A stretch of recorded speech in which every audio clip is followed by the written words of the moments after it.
एक गांव में एक मजदूर रहा करता था, जिसका नाम हरिराम था। उसके परिवार में कोई नहीं था। दिन भर अकेला मेहनत में लगा रहता था।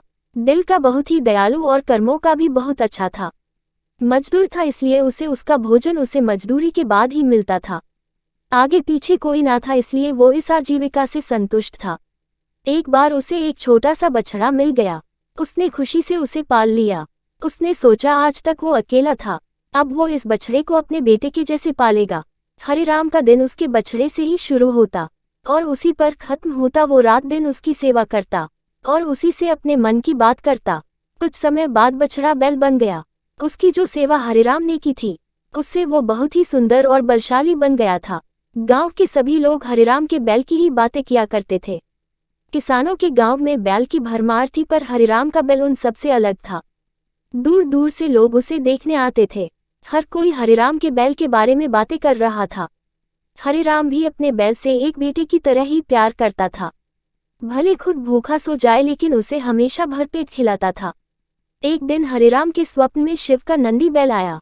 उसने उससे कहा कि हरिराम, तुम एक निस्वार्थ सेवक हो। तुमने खुद की तकलीफ को छोड़कर अपने बैल की सेवा की है, इसलिए मैं तुम्हारे बैल को बोलने की शक्ति दे रहा हूँ।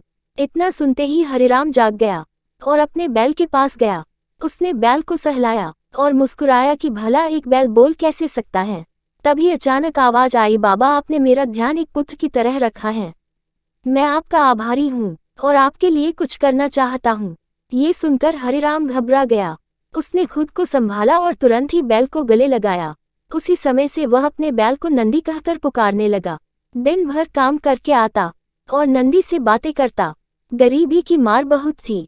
नंदी को तो हरिराम भरपेट देता था, लेकिन खुद भूखा सो जाता था। ये बात नंदी को अच्छी नहीं लगी।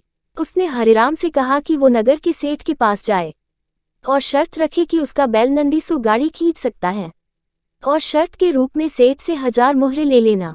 हरिराम ने कहा, नंदी, तू पागल हो गया है। भला कोई बैल इतना भार वहन कर भी सकता है? मैं अपने जीवन से खुश हूँ, मुझे यह नहीं करना। लेकिन नंदी के बार बार आग्रह करने पर हरिराम को उसकी बात माननी पड़ी। एक दिन डरते डरते हरिराम सेठ दीनदयाल के घर पहुंचा। दीनदयाल ने उससे आने का कारण पूछा। तब हरिराम ने शर्त के बारे में कहा। सेठ जोर जोर से हंसने लगा, बोला, हरिराम, बैल के साथ रहकर क्या तुम्हारी मति भी बैल जैसी हो गई है? अगर शर्त हार गए तो 1000 मोहर के लिए तुम्हें अपनी झोपड़ी तक बेचनी पड़ेगी। ये सुनकर हरिराम और अधिक डर गया, लेकिन मुंह से निकली बात पर मुकर भी नहीं सकता था। शर्त का दिन तय किया गया और सेठ दीनदयाल ने पूरे गांव में ढोल पिटवाकर इस प्रतियोगिता के बारे गांव वालों को खबर दी और सभी को यह अद्भुत नजारा देखने बुलाया। सभी खबर सुनने के बाद हरिराम का मजाक उड़ाने लगे और कहने लगे कि यह शर्त तो हरिराम ही हारेगा। ये सब सुनकर हरिराम को और अधिक डर लगने लगा और उससे नंदी से घृणा होने लगी। वो उसे कोसने लगा, बार बार उसे दोष देता और कहता कि कहाँ मैंने इस बैल को पाल लिया, मेरी अच्छी भली कट रही थी, इसके कारण सर की छत से भी जाऊंगा और लोगों की थू थू होगी वो अलग। अब हरिराम को नंदी बिल्कुल भी रास नहीं आ रहा था। वह दिन आ गया जिस दिन प्रतियोगिता होनी थी।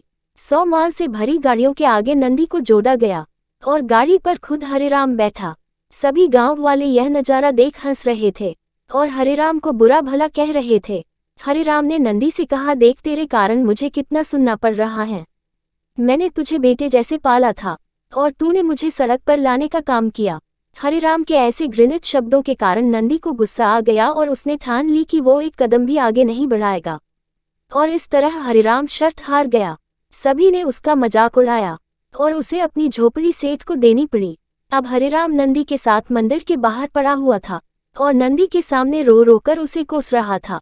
उसकी बातें सुन नंदी को सहा नहीं गया और उसने कहा, बाबा हरिराम, ये सब तुम्हारे कारण हुआ। ये सुन हरिराम चौंक गया। उसने गुस्से में पूछा कि क्या किया मैंने? तुमने भान खा रखी है क्या? तब नंदी ने कहा कि तुम्हारे प्रेम के बोल के कारण ही भगवान ने मुझे बोलने की शक्ति दी और मैंने तुम्हारे लिए ये सब करने की सोची, लेकिन तुम उल्टा मुझे ही कोसने लगे और मुझे बुरा भला कहने लगे। तब मैंने ठानी मैं तुम्हारे लिए कुछ नहीं करूंगा, लेकिन अब मैं तुमसे फिर से कहता हूँ कि मैं 100 गाड़ियाँ खींच सकता हूँ। तुम जाकर फिर से शर्त लगाओ और इस बार अपनी झोपड़ी और 1000 मोहरे की शर्त लगाना। हरिराम वही करता है और फिर से शर्त के अनुसार 100 गाड़ियाँ तैयार कर उस पर नंदी को जोड़ा जाता है और फिर से उस पर हरिराम बैठता है और प्यार से सहलाकर उसे गाड़ियां खींचने कहता है। और इस बार नंदी यह कर दिखाता है, जिसे देख सब स्तब्ध रह जाते हैं और हरिराम शर्त जीत जाता है। सेठ दीनदयाल उसे उसकी झोपड़ी और 1000 मुहरे देता है। कहानी की शिक्षा, जीवन में प्रेम से ही किसी को जीता जा सकता है। कहते हैं, प्रेम के सामने ईश्वर भी झुक जाता है। इसलिए सभी को प्रेम के बोल ही बोलना चाहिए।